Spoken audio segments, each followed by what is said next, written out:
क्या हुआ रे तुझे? मैंने उलझा दिया ना।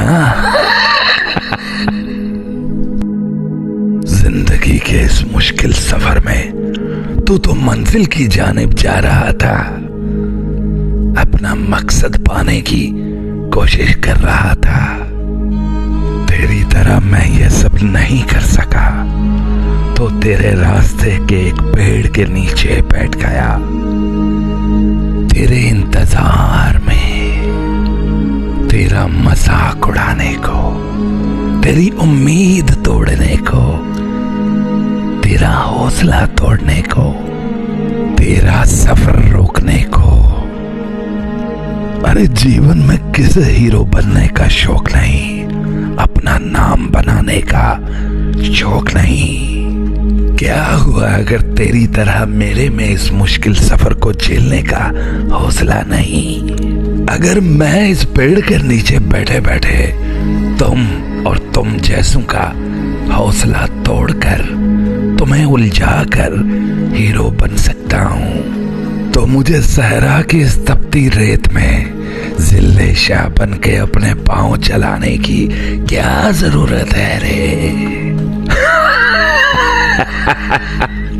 आज देख ले, मेरे मुंह से तुझे गंदा करने के लिए लफ्जों की शक्ल में निकली गंदी हवा तेरे पांव से रिश्ते खून से ज्यादा मोतबर हो गए हैं, और तू अपना सफर भूलकर इसी पेड़ के नीचे मुझसे उलझ रहा है। अरे यही तो मैं चाहता था कि तेरा सफर खत्म हो और तू मुझे सफाइयां देने में अपना समय बर्बाद करे। मुझे सफाइयां देने में, मुझे जो पेड़ की छांव में बैठा है।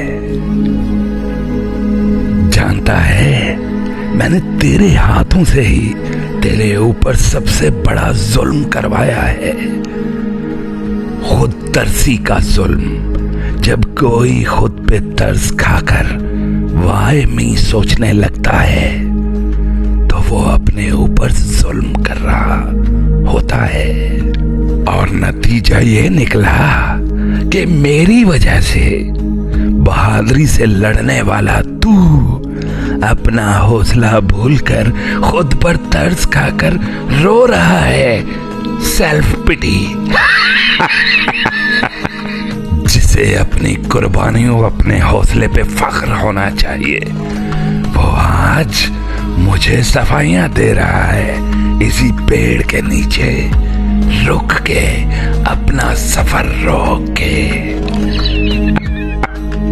जानता है मैं कौन हूं? कुदरत की तरफ से भेजा गया तेरे हौसले का, तेरी हिम्मत का इम्तिहान, जो तुझे रोकना चाहता है, तुझे रुलाना चाहता है। क्या सोचते हो मुझे हरा लोगे तो तुम जीत जाओगे? नहीं, 10 कदम पे कोई और इम्तिहान होगा। सफर जारी रखना है या हमें सफाइयां देनी है और रोते रहना है? फैसला तुमने करना है। कुदरत ने इस इम्तिहान के लिए तुम्हें चुना है।